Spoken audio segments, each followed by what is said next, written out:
ಪೂಜ್ಯಾಯ ರಾಘವೇಂದ್ರಾಯ ಸತ್ಯಧರ್ಮರತಾಯ ಚ ಭಜತಾಂ ಕಲ್ಪವೃಕ್ಷಾಯ ನಮತಾಂ ಕಾಮಧೇನು. ಓಂ ಶ್ರೀ ಗುರು ರಾಘವೇಂದ್ರಾಯ ನಮಃ. ಎಲ್ಲರಿಗೂ ರಾಯರ ಅನುಗ್ರಹ ಯೂಟ್ಯೂಬ್ ಚಾನಲ್ಗೆ ಸ್ವಾಗತ.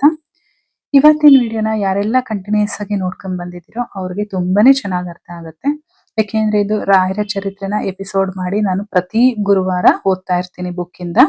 ದಯವಿಟ್ಟು ಮೊದಲನೇ ಸರಿ ಯಾರು ಕ್ಲಿಕ್ ಮಾಡಿದಿರೋ ಅವರು ಎಪಿಸೋಡ್ 1 ಇಂದ ನೋಡ್ಕೊ ಬನ್ನಿ. ನಾನು ಡಿಸ್ಕ್ರಿಪ್ಷನ್ ಬಾಕ್ಸ್ ಅಲ್ಲಿ ಲಿಂಕ್ ಅನ್ನ ಕೊಟ್ಟಿರ್ತೀನಿ. ಅವಾಗ ರಾಯರ ಚರಿತ್ರೆ, ದಿವ್ಯ ಚರಿತ್ರೆ ಏನಿದೆ ಕಂಪ್ಲೀಟ್ ಆಗಿ ಅರ್ಥ ಆಗುತ್ತೆ. ಇವತ್ತು ನನಗೆ ಸಮಯದ ಅಭಾವ ಇರೋದ್ರಿಂದ ಕೇವಲ ನಾನು 3 ಪೇಜನ್ನ ಓದ್ತಾ ಇದ್ದೀನಿ. ಪ್ರತಿ ವಾರ 5 ಪೇಜನ್ನ ಓದ್ತಾ ಇದ್ದೆ, ಆದ್ರೆ ನನಗೆ ಓದದೇನೆ ಇರಕ್ಕೂ ಆಗೋದಿಲ್ಲ. ಹಾಗಾಗಿ 3 ಪೇಜನ್ನ ಓದ್ತಾ ಇದ್ದೀನಿ. ದಯವಿಟ್ಟು ಕ್ಷಮಿಸಿ, ಏನಾದ್ರೂ ತಪ್ಪಾಗಿದ್ರೆ ನಾವು ನಿಮ್ಮ ಹೊಟ್ಟೆಗೆ ಹಾಕೊಳ್ಳಿ ಅಂತ ಕೇಳ್ತಾ ಓದೋದನ್ನ ಮುಂದುವರಿಸ್ತಾ ಇದ್ದೀನಿ. ಯಾರ್ಯಾರೆಲ್ಲ ಇವತ್ತು ಕೇಳಿಸ್ಕೊಳ್ತಾ ಇದ್ದೀರೋ ಎಲ್ಲರಿಗೂ ಕೂಡ ರಾಯರ ಅನುಗ್ರಹ ಸಿಗ್ಲಿ ಅಂತ ರಾಯರ ಹತ್ರ ಬೇಡ್ಕೊಳ್ತಾ ಮುಂದುವರ್ಸೋಣ ಬನ್ನಿ. ಕೊನೆಗೆ ತಮ್ಮ ದೇಹಾರೋಗ್ಯವನ್ನು ಗಮನಿಸಿ ಇದರ ಬಗ್ಗೆ ಒಂದು ನಿರ್ಧಾರವನ್ನು ತೆಗೆದುಕೊಳ್ಳಲೇಬೇಕಾಯಿತು. ಶ್ರೀ ಸುಧೀಂದ್ರ ತೀರ್ಥರು ಒಂದು ದಿನ ವೆಂಕಟನಾಥನನ್ನು ತಮ್ಮ ಬಳಿ ಕರೆಸಿಕೊಂಡರು. ಅವನಿಗೆ ಶ್ರೀ ಗುರುಪೀಠದ ಮಹತ್ವ, ಇತಿಹಾಸ, ತಮ್ಮ ಅನಾರೋಗ್ಯ, ತಮ್ಮ ನಂತರ ಅದಕ್ಕೆ ಮಾಡಬೇಕಾಗಿರುವ ಒಂದು ಅಗತ್ಯವಾದ ಒಂದು ವ್ಯವಸ್ಥೆ ಎಲ್ಲವನ್ನೂ ಅವನ ಮನಸ್ಸಿಗೆ ನಾಟುವಂತೆ ವಿವರಿಸಿ ಹೇಳಿ ಅವನಿಂದ ಯಾವ ಪ್ರತಿಕ್ರಿಯೆ ಬರಬಹುದೆಂದು ನಿರೀಕ್ಷಿಸುತ್ತಾ ಮೌನವಾಗಿ ಕುಳಿತರು. ಆದರೆ ವೆಂಕಟನಾಥನು ಎಷ್ಟು ಹೊತ್ತಾದರೂ ತುಟಿಕ್ ಪಿಟಿಕ್ ಎನ್ನಲಿಲ್ಲ. ಸ್ವಲ್ಪ ಸಮಯದ ನಂತರ, ಸ್ವಾಮಿಗಳೇ, ಏಕೆ ಶ್ರೀ ಗುರುಪೀಠದ ಸೇವೆ ನಿನಗೆ ಇಷ್ಟವಿಲ್ಲವೇ ಎಂದು ಬಹಳ ಕಳಕಳಿಯಿಂದ ಪ್ರಶ್ನಿಸಿದರು. ಶ್ರೀಗಳವರು ಮುಂದುವರೆದು, ಮಗು, ನಿನ್ನನ್ನು ನೋಡಿದಾಗಿನಿಂದ ಶ್ರೀ ಮಧ್ವಾಚಾರ್ಯರ ಪರಂಪರೆಯಲ್ಲಿ ಶ್ರೀ ವ್ಯಾಸರಾಯರಂತವರನ್ನು, ಶ್ರೀ ವಿಜಯೀಂದ್ರ ತೀರ್ಥರಂತಹ ಮಹಾನುಭಾವರು ಏರಿದ ಈ ದ್ವೈತ ಸಿಂಹಾಸನಕ್ಕೆ ನೀನೇ ಅರ್ಹ ವ್ಯಕ್ತಿ ಎಂದು ನನ್ನ ಮನಸ್ಸಾಕ್ಷಿ ಹೇಳುತ್ತಿದೆ. ಶ್ರೀ ಮೂಲರಾಮನನ್ನು ಪೂಜಿಸುವ ಯೋಗ್ಯತೆ ಸಾಮಾನ್ಯರಿಗಿರುವುದಿಲ್ಲ. ಇದಕ್ಕೆ ದೈವ ಕೃಪೆಯೂ ಬೇಕು. ಅಂತಹ ದೈವಯೋಗ ನಿನ್ನಲ್ಲಿ ಖಂಡಿತ ಇದೆ. ನೀನು ಈ ಬಗ್ಗೆ ನಿನ್ನ ಮನೋಭಿಪ್ರಾಯವನ್ನು ಸ್ಪಷ್ಟವಾಗಿ ತಿಳಿಸು. ಸನ್ಯಾಸವೆಂಬುದು ಬಲವಂತದ ಮಾಗ ಸ್ನಾನವಾಗುವುದು ಬೇಡ ಎಂದು ತಿಳಿಸಿದರು. ನಂತರ ವೆಂಕಟನಾಥನು ಶ್ರೀ ಗುರುಗಳಿಗೆ ಆಲೋಚಿಸಿ ತನ್ನ ಅಭಿಪ್ರಾಯವನ್ನು ತಿಳಿಸುವುದಾಗಿ ಹೇಳಿ ಹೊರಡಲು ತಯಾರಾದರು. ಆಗ ಗುರುಗಳು 2-3 ದಿನಗಳ ಅವಕಾಶ ಕೊಟ್ಟಿರುವುದಾಗಿಯೂ ಅಷ್ಟರಲ್ಲಿಯೇ ಯಾವುದನ್ನು ತಿಳಿಸಿದರೆ ಒಳ್ಳೆಯದೆಂದು, ಇದರ ಮೇಲೆ ಶ್ರೀ ಹರಿಚಿತ್ತವಿದ್ದಂತಾಗಲಿ ಎಂದು ಅವನನ್ನು ಕಳುಹಿಸಿಕೊಟ್ಟರು. 3 ದಿನಗಳ ಗಡುವು ಮುಗಿದರೂ ವೆಂಕಟನಾಥನು ಸನ್ಯಾಸ ಸ್ವೀಕಾರಕ್ಕೆ ಯಾವ ಉತ್ಸುಕತೆಯನ್ನೂ ತೋರಲಿಲ್ಲ. ಅವನ ಮೌನವೇ ಅವನ ನಿರ್ಧಾರವನ್ನು ತಿಳಿಸಿತ್ತು.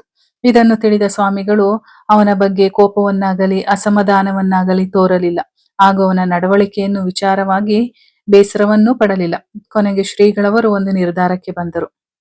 ತಮ್ಮ ದೇಹಾಲಸ್ಯದಿಂದ ಶ್ರೀ ಮೂಲರಾಮರು ಮತ್ತು ಇತರೆ ದೇವರುಗಳ ಪೂಜೆಯು ನಿಲ್ಲಬಾರದೆಂದು ಯೋಚಿಸಿ ತಮ್ಮ ಪೂರ್ವಾಶ್ರಮದ ಬಂಧುವಾದ ಯಾದವಾಚಾರ್ಯನಿಗೆ ತಮ್ಮ ಉತ್ತರಾಧಿಕಾರಿಯನ್ನಾಗಿ ಸನ್ಯಾಸ ದೀಕ್ಷೆ ಕೊಟ್ಟು ಅವನಿಗೆ ಯಾದವೇಂದ್ರ ತೀರ್ಥರೆಂದು ಯತಿನಾಮವನ್ನಿತ್ತು ಅವರಿಗೆ ಶ್ರೀ ಮೂಲರಾಮನ ಪೂಜಾದಿಗಳ ಕಾರ್ಯದಲ್ಲಿಯೂ ಮಠದ ಆಡಳಿತದಲ್ಲಿಯೂ ನಿಯುಕ್ತಿ ಮಾಡಿದರು. ಇದರಿಂದ ಸ್ವಾಮಿಗಳ ಹೆಗಲ ಮೇಲೆ ಬಿದ್ದಿದ್ದ ದೊಡ್ಡ ಜವಾಬ್ದಾರಿಯೂ ಕಡಿಮೆಯಾಯಿತು. ಅವರಿಗೆ ಸಮಾಧಾನವೂ ಆಯಿತು. ಆಗ ವೆಂಕಟನಾಥನಿಗೂ ಸಮಾಧಾನವಾಯಿತು. ಯಾದವೇಂದ್ರರಿಗೆ ಸನ್ಯಾಸಾಶ್ರಮ ಕೊಟ್ಟು ಶ್ರೀ ಮೂಲರಾಮರ ಪೂಜೆ ಹಾಗೂ ನಿತ್ಯದ ಪೂಜೆಗೆ ಅವರನ್ನು ನೇಮಿಸಿದ್ದಾದರೆಂಬ ವಿಷಯವನ್ನು ತಿಳಿದ ವೆಂಕಟನಾಥನು ಸಂತೋಷಪಟ್ಟನು. ಸತ್ಯ ಹೇಳಬೇಕೆಂದರೆ ಅವನಿಗೆ ಸನ್ಯಾಸವಾಗಲಿ ಶ್ರೀಗಳಾಗಿ ಗುರುಪೀಠದಲ್ಲಿ ಆಸೀನನಾಗಿ ಮೆರೆಯುವುದು ಸ್ವಲ್ಪವೂ ಇಷ್ಟವಿರಲಿಲ್ಲ. ಅವನ ದೃಷ್ಟಿಯಲ್ಲಿ ಸನ್ಯಾಸವು ಒಂದು ಆಡಂಬರದ ಸಾಧನವಾಗಿರಲಿಲ್ಲ, ಅದು ಮನಸ್ಸಿನ ಪರಿವರ್ತನೆಯಾಗಿರಬೇಕು. ಕಾಮ ಕ್ರೋಧಾದಿ ಅರಿಷಡ್ವರ್ಗಗಳು, ಮನಸ್ಸಿನ ರಾಗ ದ್ವೇಷಗಳು, ಐಹಿಕ ಭೋಗ ಲಾಲಾಸೆಗಳು ಸಂಪೂರ್ಣವಾಗಿ ನಾಶವಾಗುವವರೆಗೂ ಜೀವನದಲ್ಲಿ ವೈರಾಗ್ಯ ಬರಲು ಸಾಧ್ಯವಿಲ್ಲ. ಕೇವಲ ಕಾವಿ ಬಟ್ಟೆ ಉಟ್ಟು ವೈರಾಗ್ಯ ಬರಬಾರದು. ದೇವರ ಹೆಸರನ್ನು ಜಪಿಸುತ್ತಿದ್ದರೆ ಯಾವ ಪ್ರಯೋಜನವೂ ಇಲ್ಲ. ಅದು ಒಂದು ರೀತಿಯ ಆತ್ಮವಂಚನೆ ಆಗುತ್ತದೆ. ಮನಸ್ಸು ಪ್ರಾಪಂಚಿಕ ಸುಖಗಳನ್ನು ಬಯಸುತ್ತಿರುವಾಗ ಮತ್ತೊಬ್ಬರ ಬಲವಂತಕ್ಕೆ ಮನಸ್ಸಿಗೆ ವಿರುದ್ಧವಾದ ಕಾರ್ಯವನ್ನು ಮಾಡಿದರೆ ಇದರಿಂದ ಪರಮಾತ್ಮ ಹಾಗೂ ಆತ್ಮಕ್ಕೂ ದ್ರೋಹ ಬಗೆದಂತಾಗುತ್ತದೆ. ತನ್ನ ಮನಸ್ಸು ಸನ್ಯಾಸಕ್ಕೆ ಸಂಪೂರ್ಣವಾಗಿ ಪಕ್ವವಾಗುವವರೆಗೂ ತಾನು ಅದನ್ನು ಸ್ವೀಕರಿಸಬಾರದೆಂದು ನಿರ್ಧರಿಸಿದನು. ಹಾಗೆಂದು ಅವನಿಗೆ ಸನ್ಯಾಸಾಶ್ರಮದ ಬಗೆಗೆ ಅಗೌರವವೂ ಇರಲಿಲ್ಲ. ತಮಗೆ ಅನ್ನ ವಸ್ತ್ರಾದಿಗಳನ್ನು ಕೊಟ್ಟು ಕಾಪಾಡುತ್ತಿರುವ ಶ್ರೀ ಸುಧೀಂದ್ರರ ಬಗ್ಗೆ ಅವನಿಗೆ ಅಪಾರ ಪ್ರೀತಿ, ವಿಶ್ವಾಸ, ಗೌರವ.